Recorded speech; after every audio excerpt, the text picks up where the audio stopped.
Good morning बच्चों। आज हम लोग व्याकरण में लिंग की परिभाषा और उसके भेद के बारे में जानेंगे। तो आइए चलते हैं। पहले हम परिभाषा देखते हैं। शब्द का वह रूप जो पुरुष जाति अथवा स्त्री जाति का बोध कराता है उसे लिंग कहते हैं। लिंग के दो भेद हैं। नंबर 1 पुल्लिंग, नंबर 2 स्त्रीलिंग।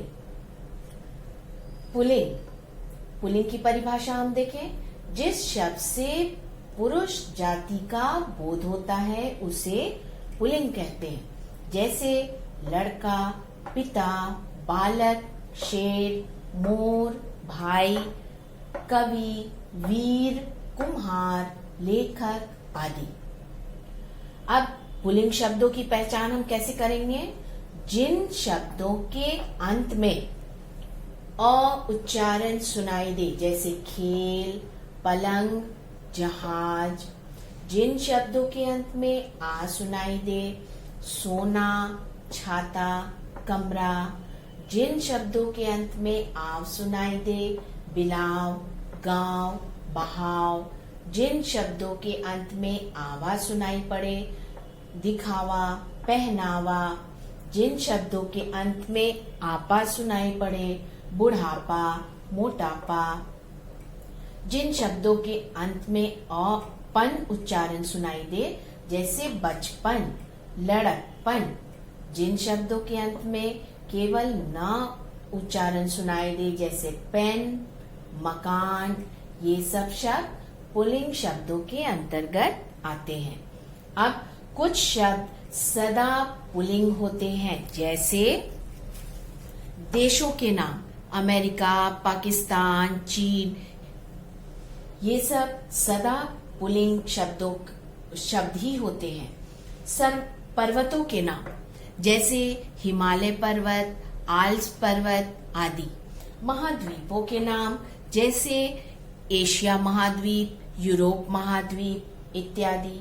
दिन तथा महीनों के नाम, जैसे रविवार, सोमवार। महीनों के नाम, चैत्र, वैशाख, ज्येष्ठ आदि। ग्रहों के नाम, जैसे सूर्य, चंद्र, शनि, मंगल आदि। सभी धातुओं के नाम, जैसे सोना, लोहा, पीतल, तांबा आदि। वृक्षों या अनाजों के नाम, जैसे नीम, पीपल, बरगद, चना, गेहूं, ज्वार इत्यादि। शरीर के कुछ अंगों के नाम, जैसे कान, हाथ, पैर, सिर, गला। ये सब शब्द पुल्लिंग शब्दों के अंतर्गत आते हैं। बच्चों, अब हम स्त्रीलिंग की परिभाषा को जानेंगे। जिस शब्द से स्त्री जाति का बोध होता है उसे स्त्रीलिंग कहते हैं। जैसे लड़की, माता, बालिका, गाय, शेरनी, कुम्हारिन, लेखिका आदि। अब स्त्रीलिंग शब्दों की क्या पहचान है? जिन शब्दों के अंत में ता लगा हो, जैसे मित्रता, शत्रुता, प्रभुता। जिन शब्दों के अंत में ई हो, जैसे नदी, चांदी, पुत्री, देवी।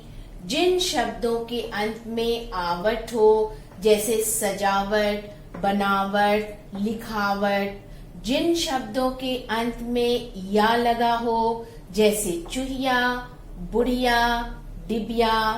जिन शब्दों के अंत में आई लगा हो, पढ़ाई, लड़ाई, चढ़ाई। जिन शब्दों के अंत में आहट हो, मुस्कुराहट, घबराहट। ये सभी शब्द स्त्रीलिंग होते हैं।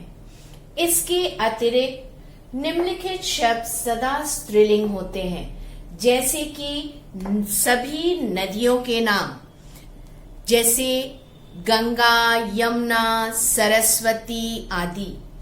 तिथियों के नाम, प्रथमा, द्वितीया, तृतीया, चतुर्थी इत्यादि। भाषाओं के नाम, हिंदी, अंग्रेजी, उर्दू, संस्कृत इत्यादि। झीलों के नाम, डल झील, मानसरोवर झील इत्यादि। लिपियों के नाम, जैसे हिंदी को हम देवनागरी लिपि में लिखते हैं, अंग्रेजी की लिपि है रोमन लिपि। इसके अतिरिक्त शरीर के कुछ अंगों के नाम, जैसे कि आंख, नाक, जीभ, ठोड़ी इत्यादि।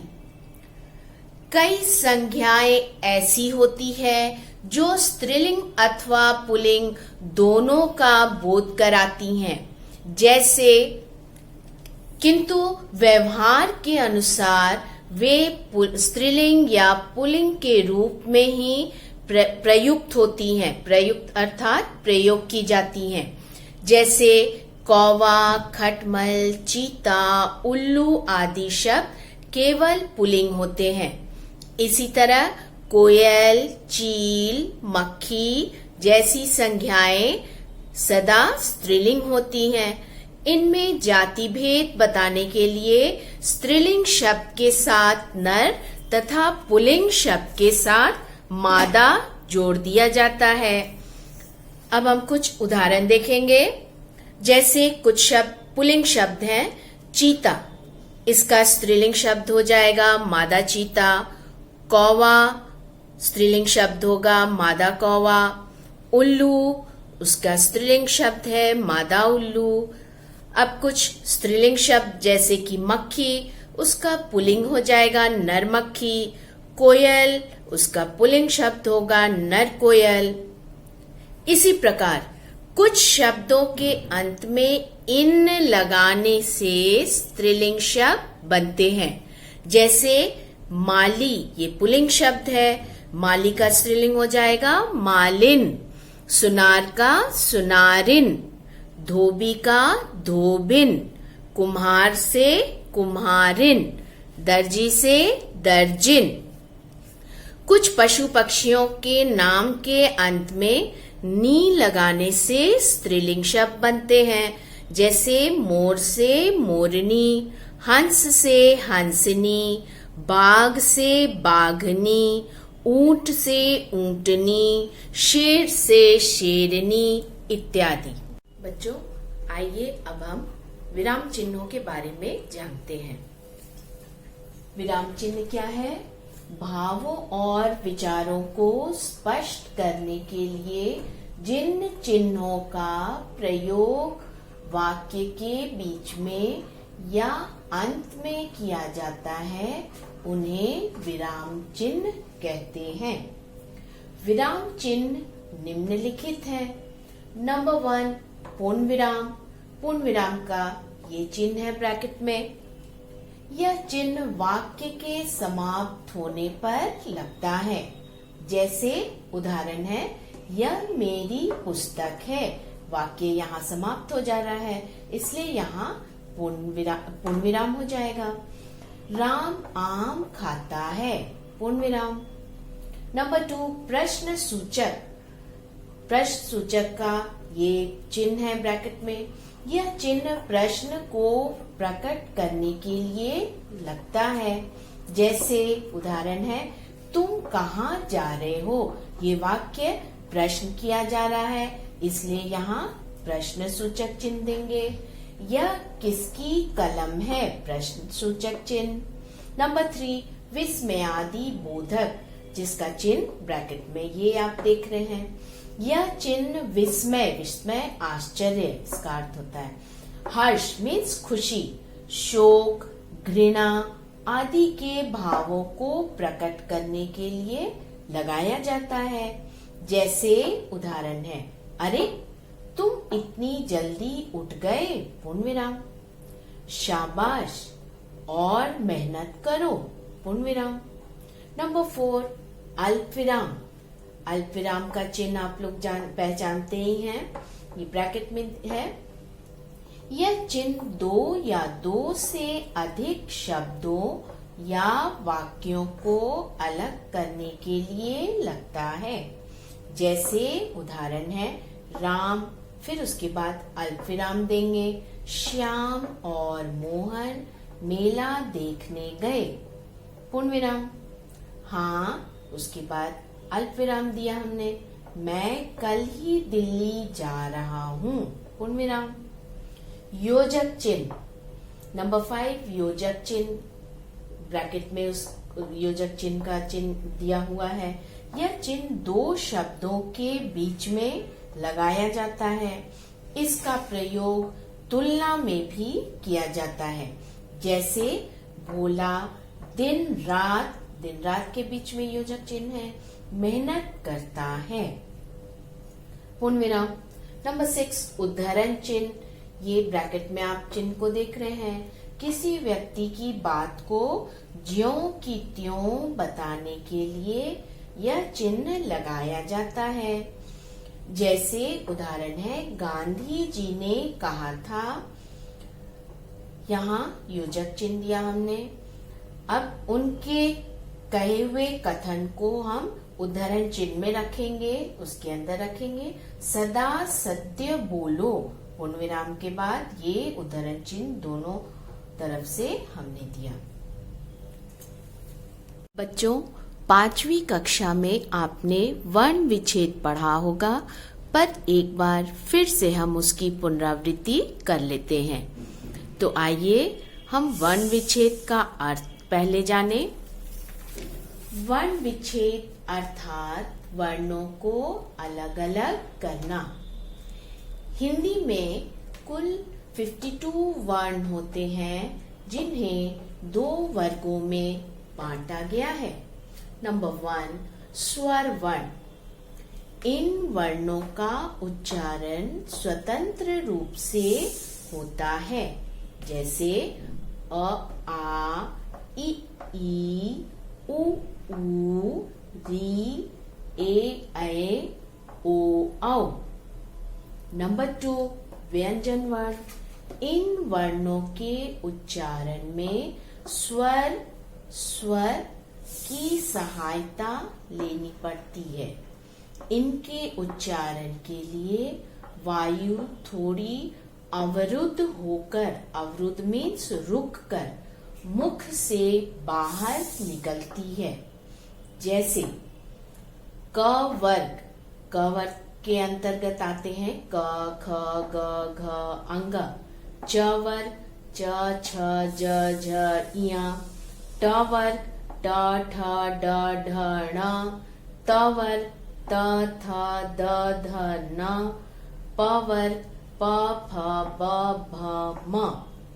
इसके अतिरिक्त य, र, ल, व, तलाबिश, मूर्धन्य श, दंत स, ह, ये सब भी व्यंजन वर्ण हैं। जब हम किसी वर्ण को आधा लिखना चाहते हैं, तो उस वर्ण के नीचे हलंत, जिसका चिन्ह ये है, लगाते हैं, अर्थात वह वर्ण स्वर के बिना उच्चारण किया जा रहा है। यहाँ कुछ शब्द दिए गए हैं, इनका वर्ण विच्छेद हम करते हैं। च में हलन प्लस आ प्लस द के नीचे हलन प्लस अ। ठीक उसी प्रकार आंख, आ प्लस ख के नीचे हलन प्लस आ। अंगुली, आ के ऊपर चंद्र बिंदु प्लस ग में हलन, ऊ प्लस ल के नीचे हलन प्लस बड़ी ई। नेक्स्ट है सज्जन, स के नीचे हलन प्लस अ। यहाँ आधा ज दिया हुआ है, तो इसको हम लोग ज पूरा लिख के नीचे हलन देंगे, प्लस यहाँ पूरा ज है तो ज के नीचे हलन प्लस अ प्लस न के नीचे हलन प्लस अ। नेक्स्ट है जागृत, ज के नीचे हलन प्लस आ प्लस ग के नीचे हलन, र के नीचे हलन प्लस अ प्लस द के नीचे हलन प्लस अ। नेक्स्ट है प्रमाण, प के नीचे हलन प्लस र के नीचे हलन प्लस अ प्लस म के नीचे हलन, फिर प्लस आ प्लस ण के नीचे हलन प्लस अ। Good morning children. इस वीडियो में आप सबका स्वागत है। बच्चों, आज हम लिंग की परिभाषा और उसके भेदों के बारे में जानेंगे। परिभाषा हम देखें। शब्द का वह रूप जो पुरुष जाति या स्त्री जाति का बोध कराता है उसे लिंग कहते हैं। लिंग के दो भेद हैं। Number 1, pulling. जिस शब्द से पुरुष जाति का बोध होता है उसे पुल्लिंग कहते हैं, जैसे लड़का, छात्र, शेर, मोर, पिता, भाई, चाचा इत्यादि। नंबर 2, स्त्रीलिंग। जिस शब्द से स्त्री जाति का बोध होता है उसे स्त्रीलिंग कहते हैं, जैसे लड़की, छात्रा, शेरनी, मोरनी, माता, बहन, चाची इत्यादि। बच्चों, अब ध्यान देने योग्य कुछ बातें हैं। कुछ शब्द सदा पुल्लिंग होते हैं। नंबर 1, देशों के नाम, जैसे अमेरिका, चीन, पाकिस्तान इत्यादि। नंबर 2, पर्वतों के नाम, जैसे हिमालय पर्वत, आल्प्स पर्वत आदि। नंबर 3, महाद्वीपों के नाम, एशिया महाद्वीप, यूरोप महाद्वीप इत्यादि। नंबर 4, दिन तथा महीनों के नाम, रविवार, सोमवार, महीनों के नाम, चैत्र, वैशाख, ज्येष्ठ इत्यादि। नंबर 5, ग्रहों के नाम, सूर्य, चंद्र, शनि, मंगल इत्यादि। नंबर 6, धातुओं के नाम, जैसे लोहा, सोना, पीतल, तांबा इत्यादि। नंबर 7, वृक्षों या अनाजों के नाम, नीम, पीपल, बरगद।